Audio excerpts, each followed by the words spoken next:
Yan, magandang araw mga kapatid, Noxky Vlog. Andito tayo ngayon sa Microbike, Florida Blanca, Pampanga branch para mag-update dito sa Microbike EXO 150. Alamin natin yung cash price installment ngayong 2024, no? Tapos iikutan din natin kung may dadagdag pa o ganun pa rin sa ilabas nila so, 2023. So, ayan, abangan po natin yan.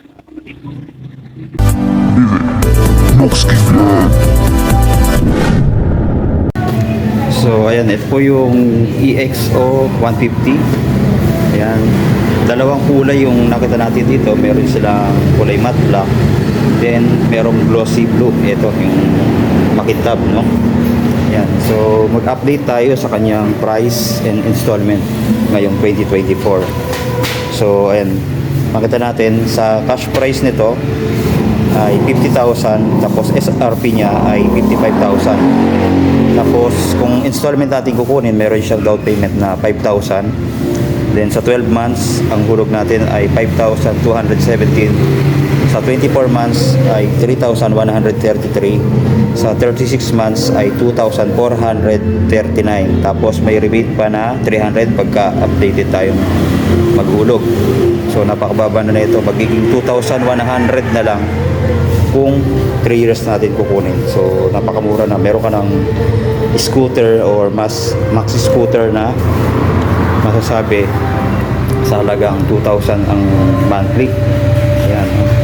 Tapos kagandahan din dito, digital panel gauge na siya, no? Ayan, no? Ayan yung kanyang tatak dito na Microbike. Then sa signal light indicator, ito. Tapos sa ilaw niya. Pagdating naman dito sa kanyang mga switch, ito, meron siyang high and low, busina, then signal light switch, then meron din siyang hazard, no, katulad dun sa Flex 125 natin. Pagka nilagay natin dito sa side na to, mag-hazard na yan. Then dito sa kabila, meron siyang kill switch. Ito yung kulay black, and bukasan at patay ng ilaw, meron pa rin. Ayan.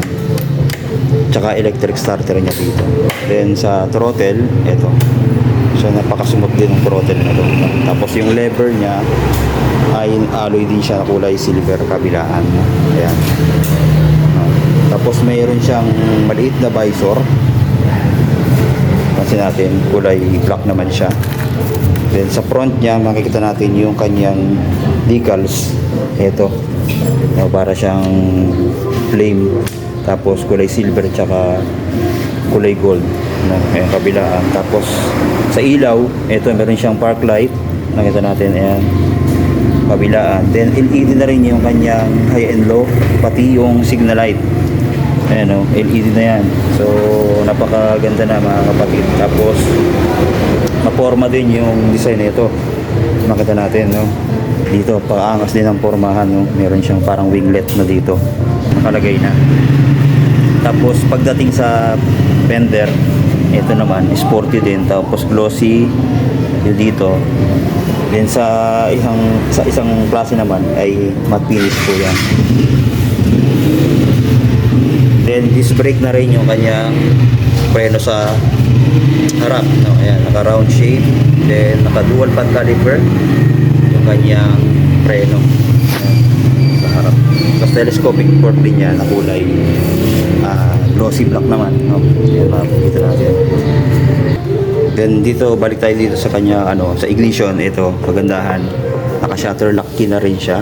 Tapos dito na rin pinipindot yung sa upuan, no? Bubukas na yan pagka pinindot natin yung switch dito. Ayan. Tapos meron din siyang utility hook. Ito. Tapos meron pa siyang glossy dito sa part na to, no? Tapos sa kanyang gulay board, ito, maluwang din.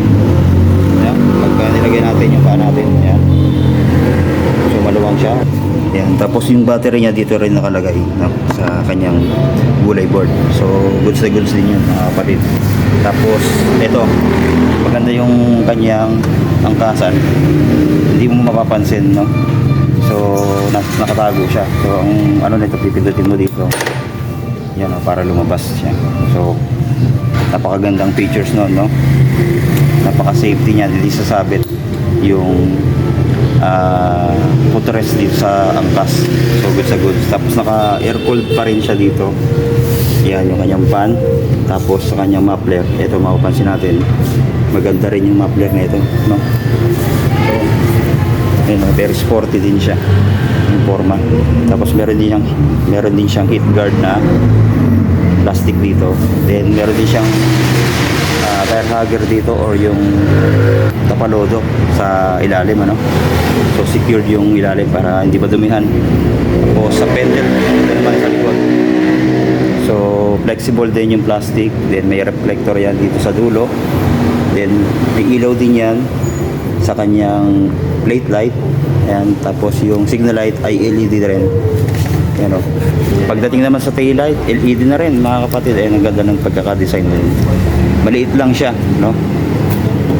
Pero visible naman siya. No, ganun din sa kulay black. Tapos sa kanyang grab bar, ito, kulay silver na glossy, no? Yan. Then sa panggilid, ito, meron siyang airbox dito sa gilid. Meron pa rin siyang kickstarter, ano? Ayan, o. Tapos makikita natin dito yung tatak na microbike sa gilid. Tapos single shock. Then drum brake po yung preno sa likod. Ayan, o, kakaiba din yung preno niya dito sa likod. Meron pa siyang spring dito. Ayan, o. Tapos gulong, naka ano na to, tubeless na yung gulong na ito. Yun yung kagandahan, no? Tapos ang size ng gulong dito sa likod, 100 by 80 by 14. Ayan. Dito naman sa harap ay 90 by 80 by 14. Nakamags na rin. Tapos tubeless na rin yung kanyang gulong. So wala nang hassle dito na maplatan pa kayo, no? So goods na goods yung ganitong features. Tapos ito, makita ko na natin yung kulay, yung kanyang decals dito naka pa letter M. Ayan, o. Ganda. So ayan po yung ating update dito sa Microbike EXO 150, no? Sa mga gustong kumuha, ay napakamura po ng kanyang monthly installment. Parang pang 125 lang yung monthly nito, no? Meron ka ng scooter or mas scooter. Yan. So punta na kayo dito, mga kapatid, kung gusto nyo kumuha or sa ibang mga branch nila. So i-plus ko na lang yung mga iba pang branch ng Microbike. So yan po.